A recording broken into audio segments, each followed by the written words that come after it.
সুপ্রিয় শিক্ষার্থীবৃন্দ, সরকারি বঙ্গবন্ধু কলেজ গোপালগঞ্জ কর্তৃক আয়োজিত অনলাইন ক্লাসে সবাইকে স্বাগতম। একাদশ শ্রেণীর নবীন শিক্ষার্থীবৃন্দকে সংস্কৃত বিষয়ের অনলাইন ক্লাসে সবাইকে শুভেচ্ছা ও অভিনন্দন। পাঠ পরিচিতি, বিষয় সংস্কৃত প্রথম পত্র, বিষয় কোড 137, পাঠ নম্বর 02, পাঠ শিরোনাম সংস্কৃত ব্যাকরণ সংজ্ঞা প্রকরণ। উপস্থাপনায় আমি মীরা মজুমদার, পদবী সহকারী অধ্যাপক, সংস্কৃত বিভাগ, সরকারি বঙ্গবন্ধু কলেজ গোপালগঞ্জ। সুপ্রিয় শিক্ষার্থীবৃন্দ, বিগত ক্লাসে আমরা ব্যাকরণের সংজ্ঞা প্রকরণ সম্পর্কে আলোচনা করেছিলাম। আমরা সংজ্ঞা দিয়েছিলাম। আজকে এই সংজ্ঞায় সংস্কৃত ব্যাকরণের অন্যতম বৈয়াকরণ পতঞ্জলি যে সংজ্ঞাটি দিয়েছেন সেটি আলোকপাত করব। সংজ্ঞা প্রকরণ।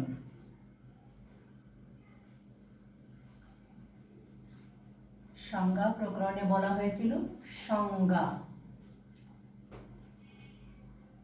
সংজ্ঞা এর সংস্কৃত সংজ্ঞাটি হল সম্যক জ্ঞায়তে অনয়া ইতি সংজ্ঞা। এটি কে বলেছেন? পতঞ্জলি।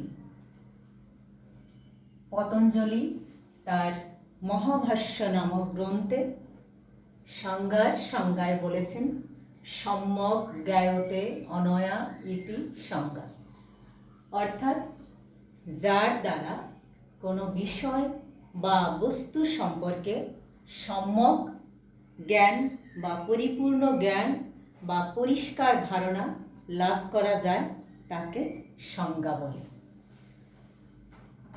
সংজ্ঞা বলে উদাহরণ যেমন দেখো, উদাহরণ এক পদী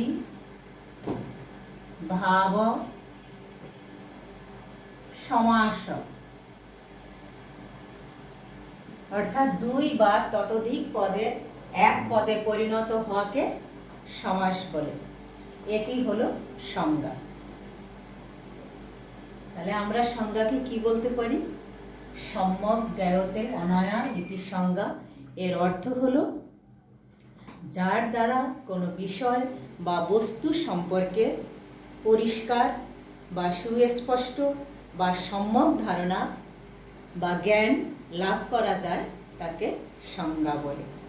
এখন সংস্কৃত ব্যাকরণে এরকম অনেক শব্দ আছে যার সংজ্ঞা আমাদেরকে জানতে হবে।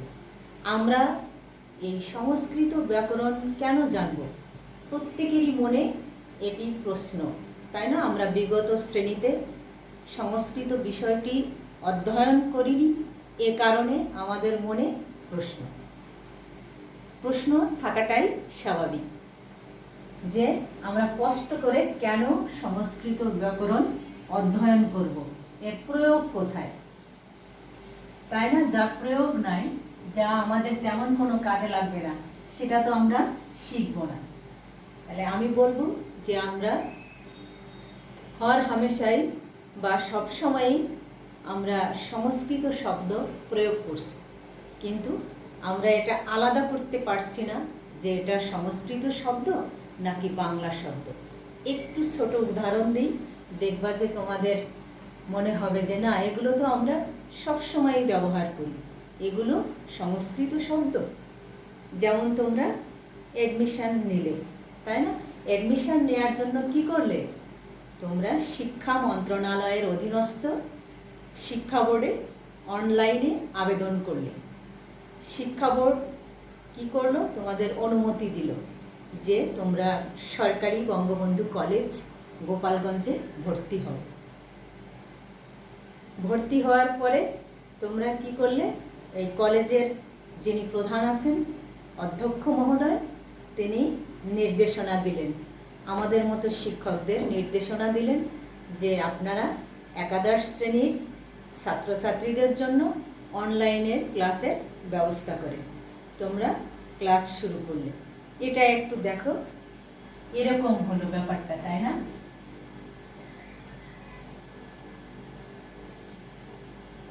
মিনিস্ট্রি অফ এডুকেশন, এর পারিভাষিক শব্দ কি, বা আমরা যেটা বলি বাংলা অনুবাদ করলে কি হয়, পারিভাষিক শব্দ কি? শিক্ষা মন্ত্রণালয়। শিক্ষা মন্ত্রণালয় কি করলো, তোমাদেরকে কলেজে ভর্তি হওয়ার অনুমতি দিল, তাই না? কলেজ মহাবিদ্যালয়, কলেজে যিনি প্রধান থাকেন বা পরিচালনা করেন বা নিয়ন্ত্রণকারী কর্মকর্তা থাকেন, তিনি কে? আমাদের অধ্যক্ষ মহোদয়, অনারেবল প্রিন্সিপাল স্যার, তাই না? প্রিন্সিপাল স্যার অর্থ কি? অধ্যক্ষ মহোদয়। তিনি কি করলেন, তিনি আমাদেরকে, আমরা যারা ওনার অধীনস্থ কর্মকর্তা আছি তাদেরকে নির্দেশ দিলেন যে তোমরা মানে আপনারা ক্লাসের ব্যবস্থা করেন। তাহলে আমরা কারা? প্রফেসর বা টিচার, তোমরা যেটাই বলো।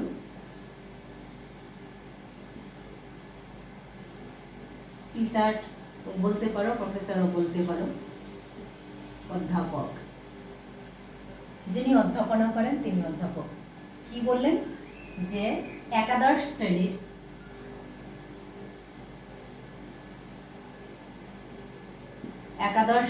শিক্ষার্থীদের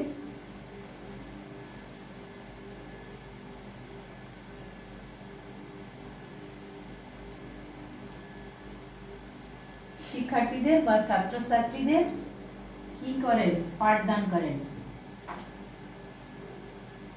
ছাত্রছাত্রী বৃন্দ, স্টুডেন্টস। তাহলে দেখো, মিনিস্ট্রি অফ এডুকেশন, শিক্ষা মন্ত্রণালয়, কলেজ মহাবিদ্যালয়, প্রিন্সিপাল স্যার, অধ্যক্ষ মহোদয়, প্রফেসর বা টিচার যেটা বলো, শিক্ষক বা অধ্যাপক, ক্লাস 11 শ্রেণী একাদশ, স্টুডেন্ট ছাত্রছাত্রী বৃন্দ। এই শিক্ষা মন্ত্রণালয়, মহাবিদ্যালয়, অধ্যক্ষ মহোদয়, অধ্যাপক, শ্রেণী একাদশ, ছাত্রছাত্রী বৃন্দ, শ্রেণীকক্ষে গিয়ে আমরা পাঠদান করছি। শ্রেণীকক্ষ, পাঠদান, এর প্রত্যেকটি শব্দই সংস্কৃত শব্দ। আমরা এরকম সচরাচর ব্যবহার করছি বিধায় আমরা বুঝতে পারি না যে এটা কি সংস্কৃত নাকি বাংলা। কারণ বাংলা ভাষায় সংস্কৃত শব্দ এমন নিবিড়ভাবে মিশে আছে যে আমরা এটাকে আলাদা করতে পারি না। সংস্কৃত ভাষা আমাদের প্রিয় মাতৃভাষা। আমরা বাঙালি, বাংলা আমাদের মাতৃভাষা, এটা আমার প্রাণের ভাষা, এটা আমার মুখের ভাষা। এই ভাষার প্রতি আমি শতভাগ শ্রদ্ধা রেখেই বলছি যে সংস্কৃত ভাষা বাংলা ভাষাকে সমৃদ্ধ করেছে।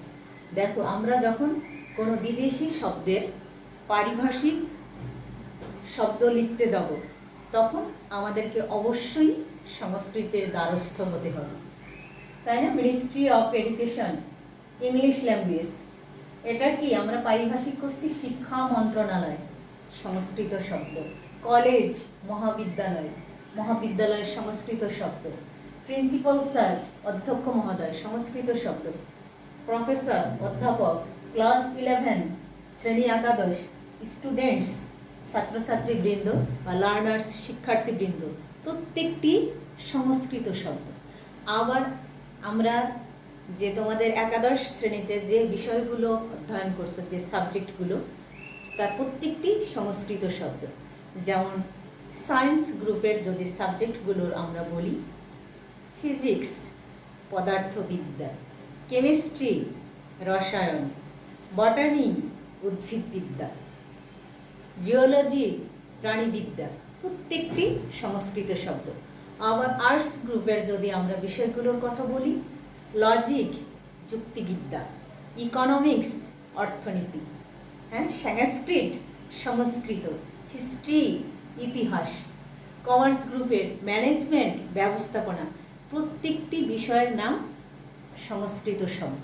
তাহলে আমরা কি দেখতে পাচ্ছি যে এই সংস্কৃত শব্দ আমাদের দৈনন্দিন জীবনে, এই যে দৈনন্দিন কথাটা বললাম, এটাও সংস্কৃত শব্দ, এই এমনভাবে মিশে আছে যে এটাকে আলাদা করার বা অস্বীকার করার কোনো উপায় নাই। তুমি আমি এটাকে স্বীকার করি বা অস্বীকার করি, এতে কিছুই আসবে যাবে না, কারণ আমি একজন নগণ্য মানব, আমার স্বীকার অস্বীকারে কিছুই আসবে যাবে না। বাংলা সাহিত্যের যারা শ্রেষ্ঠ কবি সাহিত্যিক আছেন, ওনারা প্রত্যেকেই এটাকে স্বীকার করেছেন। ওনাদের রচনায় কাব্য বলো, নাটক বলো, ছোট গল্প বলো, উপন্যাস বলো, কবিতা বলো, প্রত্যেকটাই ব্যবহার করেছেন। যেমন ঈশ্বরচন্দ্র বিদ্যাসাগর, বঙ্কিমচন্দ্র চট্টোপাধ্যায়, মাইকেল মধুসূদন দত্ত, আমাদের বিশ্বকবি কবিগুরু রবীন্দ্রনাথ ঠাকুর, আমাদের জাতীয় কবি বিদ্রোহী কবি কাজী নজরুল ইসলাম, প্রত্যেকেই এই সংস্কৃত ভাষাকে ব্যবহার করেছেন তাদের কবিতা, নাটকে, উপন্যাসে। এবং এই শব্দ ব্যবহার করে ভাষার গাম্ভীর্য, শ্রুতিমধুরতা, উৎকর্ষতা এগুলো আনয়ন করছে। আমাদের জাতীয় কবি কাজী নজরুল ইসলামের সেই বিখ্যাত বিদ্রোহী কবিতার যদি একটু দুই একটা লাইন আমি পাঠ করি, দেখো এরকম: মহাবিদ্রোহী রণক্লান্ত, আমি সেই দিন হব শান্ত, যবে উৎপীড়িতের ক্রন্দন রোল আকাশে বাতাসে ধ্বনিবে না, অত্যাচারীর খর্গ কৃপাণ ভীম রণভূমে রণিবে না, আমি সেই দিন হব শান্ত। তাহলে এখানে কি দেখতে পাচ্ছি? অত্যাচারী, খর্গ, কৃপাণ, ভীম, রণভূমি, রণিবে না, রণিবে আর কি, যুদ্ধ করবে, এর প্রত্যেকটি সংস্কৃত শব্দ। যদি আমরা এই সংস্কৃত শব্দগুলো কবি ব্যবহার না করে সহজ বাংলা ব্যবহার করতেন, তাহলে এই কবিতার তেজস্বিতা, উৎকর্ষতা, শ্রুতি মাধুর্য হারিয়ে যেত। বুঝতে পারছো? তেমনি আমাদের বিশ্বকবি রবীন্দ্রনাথ ঠাকুরও সংস্কৃত সাহিত্যের দ্বারা প্রভাবিত হয়েছিলেন, অনুপ্রাণিত হয়েছিলেন। তার কাব্য, নাটক, কবিতায় আমরা সংস্কৃত সাহিত্যের সাদৃশ্য দেখতে পাই। তার বিখ্যাত পূজা পর্যায়ের একটি গান দেখো: আনন্দলোকে মঙ্গলালোকে বিরাজ সত্য সুন্দর। এই আনন্দলোকে মঙ্গলালোকে বিরাজ সত্য সুন্দর, প্রত্যেকটি শব্দই হচ্ছে সংস্কৃত শব্দ। আমাদের বিশ্বকবি রবীন্দ্রনাথ ঠাকুর শৈশবেই সংস্কৃত সাহিত্য চর্চা করেছেন, অধ্যয়ন করেছেন। বাংলা সাহিত্যে যেমন শ্রেষ্ঠ রবীন্দ্রনাথ ঠাকুর, তেমনি সংস্কৃত সাহিত্যের শ্রেষ্ঠ হচ্ছে মহাকবি কালিদাস। রবীন্দ্রনাথ ঠাকুর কালিদাসের রচনার দ্বারা প্রভাবিত হয়েছেন, অনুপ্রাণিত হয়েছেন। তিনি কালিদাসের মুগ্ধ ভক্ত ছিলেন। কালিদাসের উপমা তাকে আকর্ষণ করত। কালিদাসের উপমা দ্বারা প্রভাবিত হয়ে তিনি তার নব পরিণীতা বধূ সম্পর্কে বলেছেন: আমরি লাবণ্যময়ী, কে ওই স্থির সৌদামিনী। এই লাবণ্যময়ী, স্থির, সৌদামিনী এর প্রত্যেকটি শব্দই হচ্ছে সংস্কৃত শব্দ।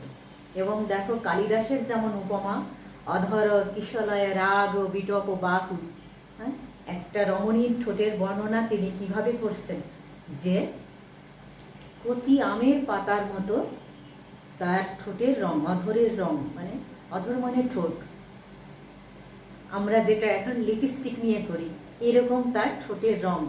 আর রবীন্দ্রনাথ ঠাকুরও তার নবপরিণীতা বধূ সম্পর্কে বলেছেন তার গায়ের রং এত উজ্জ্বল ছিল যে মনে হচ্ছে বিদ্যুৎ স্থির অবস্থায় ওখানে আছে, যে কে ওই স্থির সৌদামিনী, এভাবে প্রভাবিত হয়েছেন। ওনারা স্বীকার করেছেন, ভাষাবিজ্ঞানীরাও স্বীকার করেছেন। অনেক ভাষাবিজ্ঞানী সংস্কৃত ভাষা সম্পর্কে বলেছেন, বাংলা ভাষার কথা বলতে গিয়ে, যে বাংলা ভাষা সংস্কৃতের সুদৃঢ় ভিত্তির উপর প্রতিষ্ঠিত। এই ভিত্তিতে যদি আঘাত হানা হয় তাহলে বাংলা ভাষার সৌধটি নড়বড়ে হয়ে যাবে। এ কারণে সংস্কৃত ভাষার চর্চা করতে বলছেন, যে বাংলা ভাষায় যদি আমরা বাংলা শব্দসমূহকে যদি ধরি, মনে করে নিই, কারণ কোনো ভাষাবিজ্ঞানী এখনও বলেননি যে বাংলা ভাষায় কতটি শব্দ আছে। মনে করো, বা আমরা ধরে নিই একটা, জাস্ট উদাহরণ দেওয়ার জন্য, তাই না, যে বাংলা ভাষায় 1 লক্ষ শব্দ আছে। ধরে নিলাম কত শব্দ? 1 লক্ষ শব্দ ধরে নিচ্ছি, কিন্তু মনে করি, তাই না, মনে করি। কতটি শব্দ আছে? 1 লক্ষ শব্দ আছে। বাংলা ভাষার 2টি রীতি, তাই না, সাধু রীতি, চলিত রীতি। সাধু রীতিটা এখন আর প্রয়োগ করা হয় না, চলিত রীতিটাকেই আমরা ব্যবহার করি। তাহলে যদি সাধু রীতি ধরা হয় তাহলে প্রায় 70% শব্দ সংস্কৃত শব্দ, অর্থাৎ 1 লক্ষ শব্দ থাকলে 70,000 শব্দ হচ্ছে সংস্কৃত শব্দ। আর চলিত রীতিতে প্রায় বলছি আমি, প্রায় 40 থেকে, মানে 40% থেকে 45% শব্দ সংস্কৃত শব্দ, অর্থাৎ 1 লক্ষ শব্দ থাকলে 45,000 শব্দ হচ্ছে সংস্কৃত শব্দ। কারণ কি, বাংলা শব্দ ভাণ্ডারকে কয় ভাগে ভাগ করা হয়েছে, বা শব্দ সম্ভারকে কয় ভাগে ভাগ করা হয়েছে? 5 ভাগে, তাই না, 5 ভাগে ভাগ করা হয়েছে, 5 ভাগে। এর প্রথমটি কি? তৎসম শব্দ। দ্বিতীয়টি অর্ধ তৎসম শব্দ। তৃতীয়টি কি? তদ্ভব শব্দ। চতুর্থ হচ্ছে দেশি শব্দ। পঞ্চম হচ্ছে বিদেশি শব্দ। এই তৎসম, অর্ধ তৎসম এবং তদ্ভব এগুলো হচ্ছে সংস্কৃত শব্দ। ভাষাবিজ্ঞানী শ্রী পরেশচন্দ্র ভট্টাচার্যের ভাষাবিদ্যা পরিচয় গ্রন্থে আমরা প্রশ্ন দেখতে পাই, তৎসম, তৎ মানে তার, সম মানে সমান। এখানে তিনি তার বলতে সংস্কৃতকে বুঝিয়েছেন। তাহলে তার সমান মানে সংস্কৃতের সমান। যে সংস্কৃত শব্দগুলো কোনো পরিবর্তন না হয়ে সরাসরি বাংলা ভাষায় ব্যবহৃত হয়েছে সেগুলো হলো তৎসম শব্দ। যেমন চন্দ্র, সূর্য, গ্রহ, নক্ষত্র, রীতি, নীতি, কলা, কৌশল ইত্যাদি, এগুলো হলো তৎসম শব্দ। এরকম অসংখ্য তৎসম শব্দ সরাসরি বাংলা ভাষায় ব্যবহৃত হয়েছে। অর্ধ তৎসম হলো কিছুটা পরিবর্তন হয়ে যে সংস্কৃত শব্দগুলো বাংলা ভাষায় ব্যবহৃত হয়েছে সেটা হলো অর্ধ তৎসম। যেমন সংস্কৃত নিমন্ত্রণ, এটা কিছুটা পরিবর্তন হয়ে কি বলা হয়েছে? নেমন্তন্ন। এটা অর্ধ তৎসম শব্দ, গ্রাম। আর তদ্ভব হলো তার থেকে, তৎ মানে তার থেকে সৃষ্টি হওয়া বা উৎপত্তি হওয়া বা উদ্ভব হওয়া, এটা হলো তদ্ভব। এই তদ্ভব শব্দ, যেমন পত্র সংস্কৃত শব্দ, এটা হয়ে গেছে কি? পাতা। আর বাদ বাকি দেশি বিদেশি, আমরা জানি দেশি শব্দ আমাদের সংখ্যায় খুব বেশি নয় এবং বিদেশি শব্দ সংখ্যায় খুব বেশি নয়। তাহলে বাংলা শব্দ সম্ভারের তৎসম, অর্থ তৎসম, তদ্ভব এর প্রত্যেকটি হলো সংস্কৃত শব্দ, সরাসরি সংস্কৃত শব্দ বা সংস্কৃত থেকে জাত বা উৎপত্তি হয়েছে। এই কারণে আমরা সংস্কৃত ভাষা বাদ দিলাম।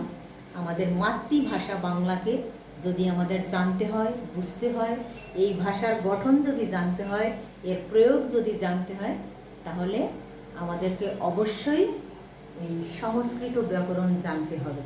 কারণ দেখো, সংস্কৃত ভাষার আয়ুষ্কাল প্রায় 3000 বছর, 3000 বছর আগের ভাষা, এবং এর ব্যাকরণের আয়ুষ্কাল প্রায় 2500 বছর। আমি প্রায় বলছি কিন্তু, বা 2000-এর একটু উপরে বছর এর আয়ুষ্কাল। তো সেই সময়ে সংস্কৃত ব্যাকরণের পুরোধা আমি বিগত ক্লাসে বলেছি পাণিনি। এই পাণিনি তার অষ্টাধ্যায়ী নামক ব্যাকরণ গ্রন্থে 4000 নিয়ম বা সূত্রের দ্বারা সংস্কৃত ভাষাকে সুদৃঢ় ভিত্তির উপর প্রতিষ্ঠা করেছেন, সুনিয়ন্ত্রিত করেছেন, সুবিন্যস্ত করেছেন। মানে এই নিয়ম বা সূত্রের বাইরে যাওয়ার সুযোগ নেই। এবং এই নিয়ম বা সূত্রের দ্বারা তিনি সংস্কৃত ভাষাকে সংক্ষিপ্ত করেছেন, শ্রুতিমধুর করেছেন। আমরা যদি দেখো, একটা শব্দ যদি বলি, যেমন ধরো গাঙ্গেয়, গাঙ্গেয় সংস্কৃত শব্দ, গাঙ্গেয়, এটা হলো গঙ্গার পুত্র। তাহলে গঙ্গার পুত্রকে সংক্ষিপ্ত করে কি বলা হয়েছে দেখো, গাঙ্গেয়, নতুন একটি শব্দ এবং শুনতেও শ্রুতিমধুর, এভাবে সংক্ষিপ্ত করেছেন। আবার যদি বলি অন্তর্দীপন, এই শব্দটি মানে মনোমধ্যে জ্ঞানের সঞ্চার। এই এত বড় মানে বাক্যই হয়ে গেছে, শব্দটিকে একটি শব্দের দ্বারা, অন্তর্দীপন এই শব্দের দ্বারা প্রকাশ করা হয়েছে, তাহলে সংক্ষিপ্ত করছে। আবার শ্রুতিমধুর, আমরা যদি সংস্কৃত ভাষাকে শুদ্ধ রূপে উচ্চারণ করতে পারি, তাহলে দেখব এটা অনেক শ্রুতিমধুর। আমি মহাকবি কালিদাসের বিখ্যাত গীতিকাব্য মেঘদূতের 2-4টা পংক্তি বলছি, দেখো, মনে হবে খুবই শ্রুতিমধুর বা শ্রুতি মাধুর্যতা রয়েছে। উচ্ছিত কান্তা বিরহ গুরুণা সাধিকার প্রমত্ত শাপেন অস্তং গমিত মহিমা বর্ষ ভোগ্যেন ভূত যক্ষ চক্রে জনক তনয়া স্নানপূর্ণ উদকেষু স্নিগ্ধ ছায়া তরুষু বসতিং রামগিরি আশ্রমেষু। আমরা যদি শুদ্ধভাবে উচ্চারণ করতে পারি, এর অর্থ অনুধাবন করতে পারবো এবং এটা আমাদের কাছে শ্রুতিমধুর মনে হবে। এবং এই যে 4টা পংক্তি আমি বললাম, এর ব্যাখ্যা কয়েক পাতা লেখা যাবে। তাহলে সংস্কৃত কি করছে? সংক্ষিপ্ত করছে এবং শ্রুতিমধুর করছে ভাষাকে, সংস্কৃত ভাষা। আমরা এই কারণে সংস্কৃত ভাষা জানব, এর ব্যাকরণ জানব। আমাদের ব্যবহারিক জীবনে, আমাদের দৈনন্দিন জীবনে আমরা যে শব্দগুলো ব্যবহার করছি, দেখা যাবে যে অধিকাংশই সংস্কৃত শব্দ। এই কারণে এর প্রয়োগ, এর গঠন আমাদের জানা অতীব প্রয়োজন। আমরা যদি আমাদের মাতৃভাষা বাংলাকে পরিপূর্ণভাবে জানতে চাই, বুঝতে চাই, তাহলে আমাদেরকে সংস্কৃত জানতে হবে। কারণ সংস্কৃত এবং বাংলা এমনভাবে মিশে আছে যে এগুলোকে আলাদা করা যায় না। আমি এই কারণে আগেই কি বলেছি যে আমাদের মাতৃভাষা বাংলা সংস্কৃত শব্দের উপর বা সংস্কৃত ভাষার উপরে সুদৃঢ়ভাবে প্রতিষ্ঠিত, অর্থাৎ এর উপরে ভিত্তি করেই আমাদের বাংলা ভাষা সমৃদ্ধশালী হয়েছে, তাই না? সমৃদ্ধ হয়েছে, আমাদের সাহিত্য সমৃদ্ধ হয়েছে। তাই আমরা সংস্কৃত ভাষা জানব এবং এর ব্যাকরণ জানব। দেখো, সংজ্ঞা আমি বলেছি এখন মূল যে শব্দগুলো রয়েছে, প্রত্যেক ভাষা বিশ্লেষণ করলে আমরা দেখি একটা শব্দকে যদি বিশ্লেষণ করি তাহলে এর মূলে কোন শব্দটি, এরপরে গিয়ে দেখা যায় যে শব্দকে আর বিশ্লেষণ করা যায় না বা ভাঙা যায় না, সে মূল যে শব্দগুলো সেটা হলো প্রকৃতি। তাহলে আমরা কি বলছি? প্রকৃতি। প্রকৃতি এই শব্দটি দ্বারা আমরা কি বুঝি, তাই না? সাধারণভাবে যে স্রষ্টা যা কিছু সৃষ্টি করেছেন তাই হলো প্রকৃতি, অর্থাৎ মানুষ যেগুলো সৃষ্টি করেনি, সৃষ্টিকর্তা সৃষ্টি করেছেন সেটা হলো প্রকৃতি। ভাষার ক্ষেত্রেও যে শব্দগুলো বিভক্তি প্রত্যয় এগুলো যুক্ত করা আর যায়নি, মূলে রয়েছে, এটাকে আর বিশ্লেষণ করা যায়নি, সেটি হলো প্রকৃতি। তাহলে প্রকৃতির সংজ্ঞা আমরা বলতে পারি যে শব্দ এবং ধাতুর মূলকে বলা হয় প্রকৃতি। এই প্রকৃতি দুই প্রকার, একটি হলো প্রাতিপদিক,